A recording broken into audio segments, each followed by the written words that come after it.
Hello, everyone. This is Giulia from Still I Rise. Today, we are going to talk about Syria, and this is why I have here with me our program manager on the ground in North West Syria, Abdulkafi Alhamdo. So today, we need to speak about a very, very important subject.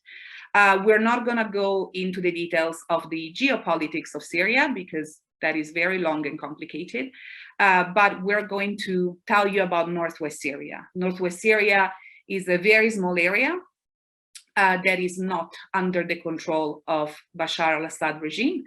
In this area, there are about 4 million people, of which 2.7 million are internally displaced. So Syrians from other areas of Syria who had to move because most of them cannot go back to regime-held areas. The situation there has been incredibly complicated for many years now. More than 1.7 million people live in camps. Most of them are self-organized camps where people just pitch a tent and try to survive.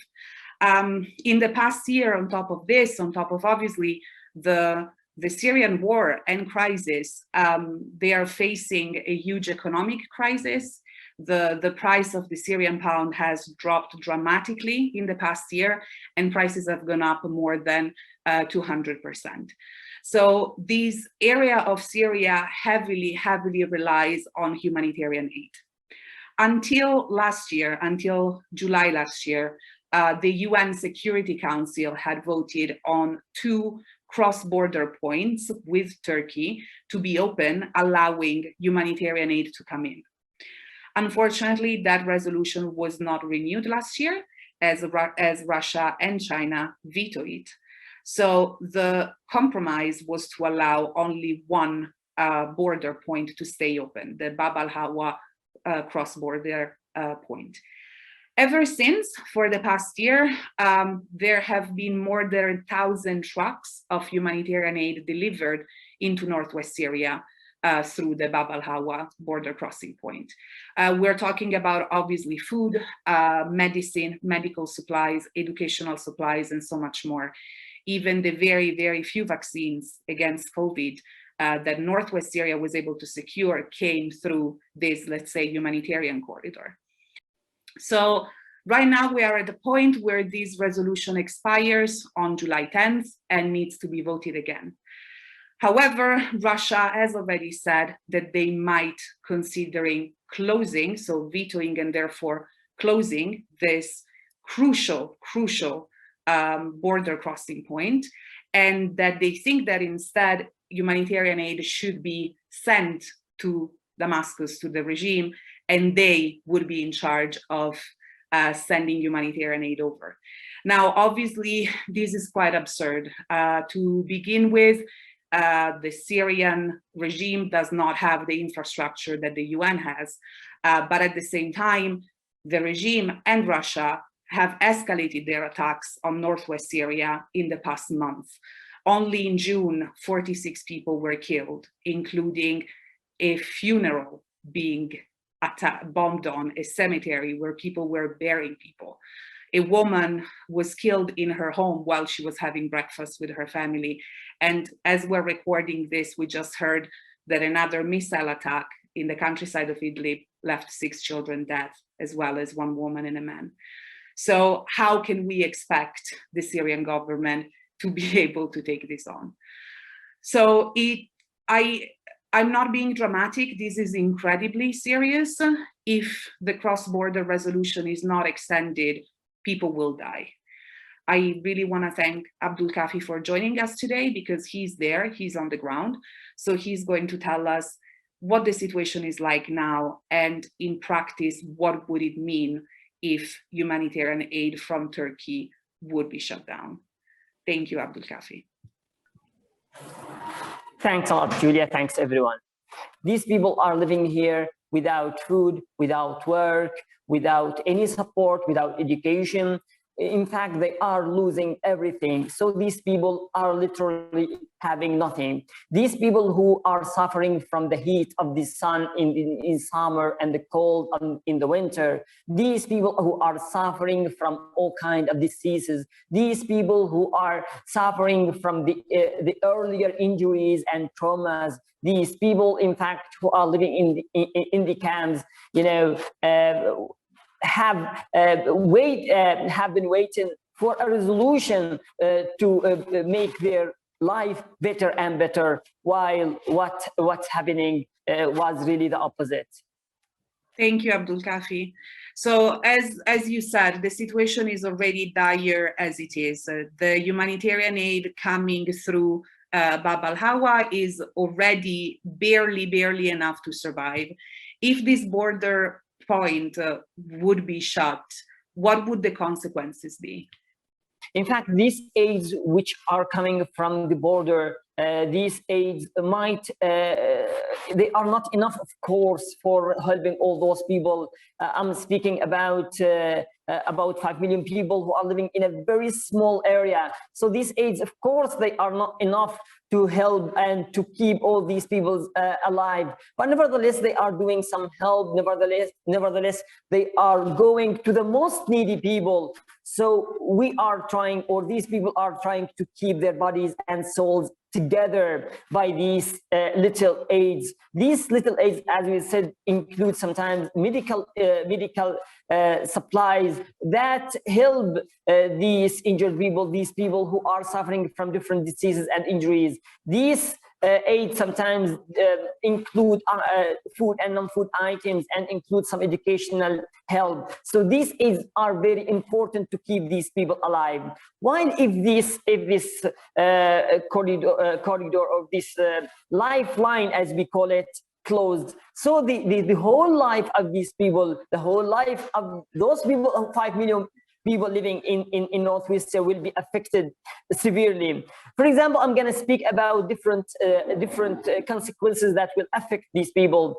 One of the most important issues is the social and health consequences. For example, these people, when they don't find any source of life, any source of food, they will either move or migrate, where of course there are no enough choices to migrate, even either to go back to regime areas where they might find torture, prison, or being dead, or even being enlisted to fight. Or they might try to migrate into Turkey and then into Europe, and this is of course also very difficult. And so these people, in all cases, they will find it very difficult. So the other choice other than migration is going to be dead. And this is in fact what it seems being left for Syrians to have. These people, if they didn't find anything to feed their children, what do you think they would do? They might steal, they might make fraud, they might do bad things just to feed their children. They might not want that. Of course, the medical situation will be affected severely, as here we have large numbers of people who have been already injured. So cutting these medical supplies from these people, this means that we are killing them twice. Once when they are allowed to be hit, and now when they are not allowed to be treated. The areas here also in northern Syria will be affected educationally. So these people, in fact, will not send their children to schools anymore, and they have no food for them. They cannot support them in helping them in buying books, pens, or any stationeries. These people will stop sending them, and while the other choice is going to send them to work or find anything to help them, for example, sending them to landfills to find anything just that might feed them, or they might find to sell it and then feed each other. So the child labor, although it's spread here, it will increase and increase. In fact, this will support also the early marriage in Syria, as people, in fact, who will not be able to support their girls, their daughters financially, or even to give them food. Of course, they will find it easier to let them get married. They might not want that. The girls also, they might not want that, but they are being forced to do that by such a resolution. In fact, even if you are speaking about the common effect about people, the prices here in Syria, as you mentioned earlier, Giulia, that the prices are already high and people are already can't afford buying a lot of things. But if we imagine that these aids are not coming, which make sometimes some goods available in the market and which make them a little bit cheap in front of the hand of people. So if these goods and aids stopped from coming into Syria, this means that monopolization and merchants will control the market, and they might double the prices hundreds of times, and people, of course, they will not be able to buy these things. So all these, in fact, consequences and many other, believe me, that we might not know now will increase here in northern Syria. If we are speaking about coronavirus, for example, here people, yeah, although some of them are vaccinated by the same border, but what about others who have some sanitizers and some masks from these aids? Now they will not have any protection against this kind of disease, as if we are allowing this disease to increase among these people. Yes, as sea level rise, we are incredibly worried that, again, the UN Security Council might not renew this resolution, which, as Abdulkafi said, would lead to devastation and death. We are shocked that human lives have to be negotiated, so that this is even a negotiation, and that we really hope that politicians and world leaders, at least for once, will put not just the well-being, but keeping people alive before their own interest.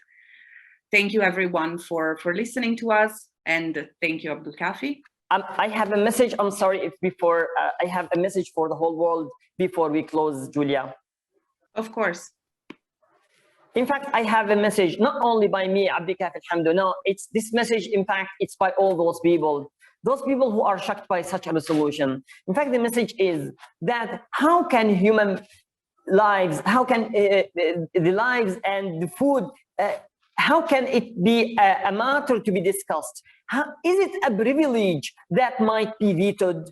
In fact, people here are asking that bombing wasn't vetoed, airstrikes weren't voted, displacement weren't voted, while killing and while keeping people alive is voted. So this question that really people here need an answer. So all these things are allowed to happen, while the only thing that makes life here in northern Syria is voted.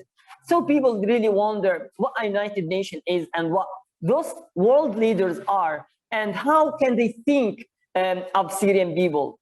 Thank you, Abdulkafi, and thank you for listening to us. Let's hope at least this cross-border point stays open. Thank you.